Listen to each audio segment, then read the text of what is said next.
What's going on YouTube? Rob again, and today we're going to be taking a look at Teenage Mutant Ninja Turtles Leatherhead, the giant mutant sewer alligator. Now this is going to be actually my first Ninja Turtle figure review. I picked up the others before I started doing the whole YouTube thing. It's going to be something a little different. But Leatherhead was definitely one of my favorite toys way back in the day.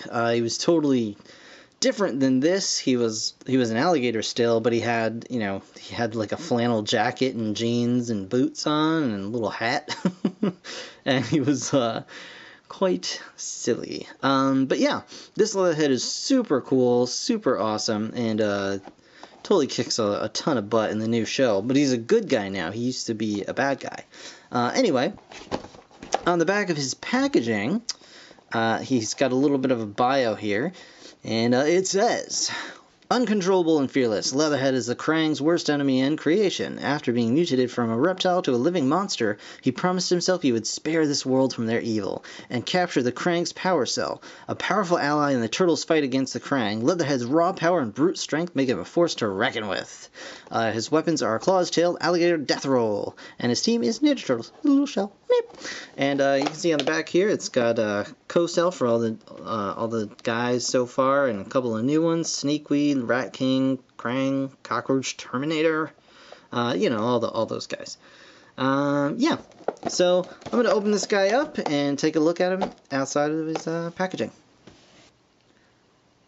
Alright guys, so here is Leatherhead outside of his packaging, and he's okay. Not really what I was expecting.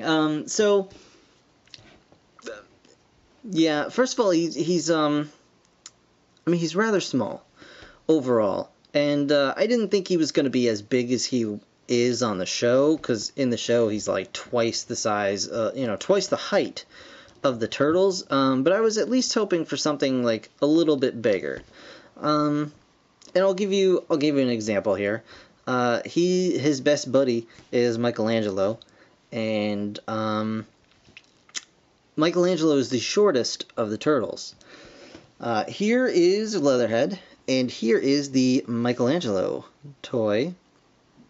And you can see Michelangelo is actually a bit tall. Actually, he's about the same height. His top of his head actually comes just about to here on Leatherhead.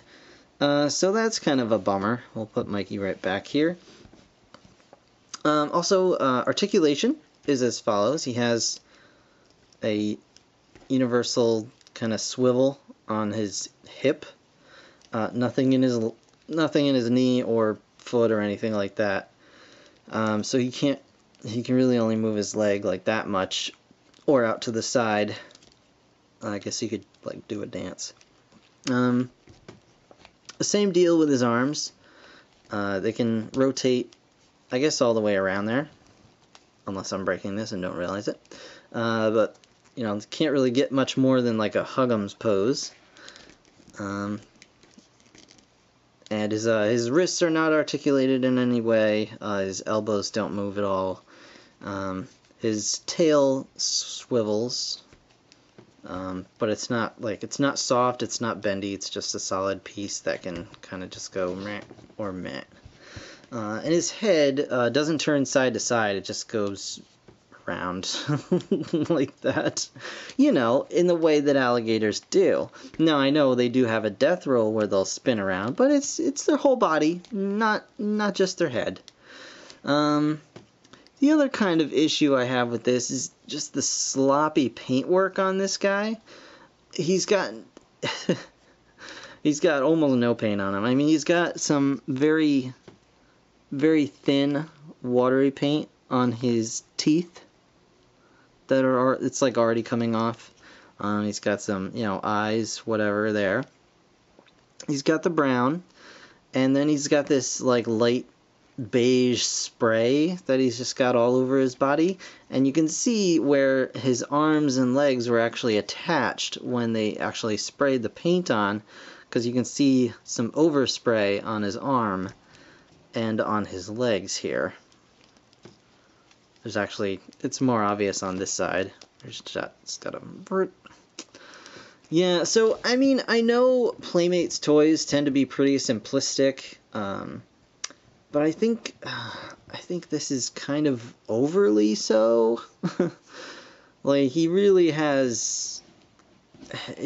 of a bummer. I mean, and it's, you know, it's going to be fine for the younger crowd, because I guess they don't care. I mean, when I was younger, I still would have cared. I would have been really bummed out if this guy was this size. But, I mean, he's not terrible. He just doesn't really look that imposing. I mean, if he were, say, there, it'd be much nicer, maybe with a little bit of articulation. But I understand Playmates wants to keep the cost down, and they spread it around, you know, throughout the whole line. But unfortunately, I think Snakeweed in this wave of toys got all the articulation, and honestly, who cares about Snakeweed? This is Leatherhead. I want a giant toy alligator man. I want to be able to play with that.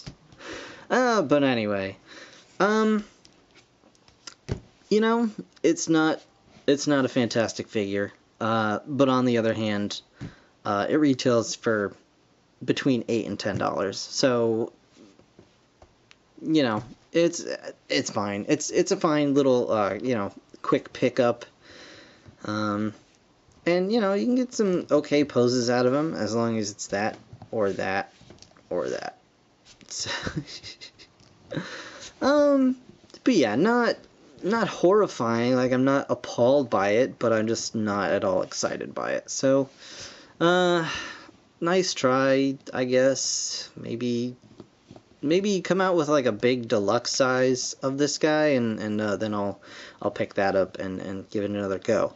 But in the meantime, I may just paint this guy up like I did with Mikey over there, and see if I feel any different about him once he's got a new paint job. But anyway, that's going to do it for this review. I want to thank you guys so very much, as always, for watching.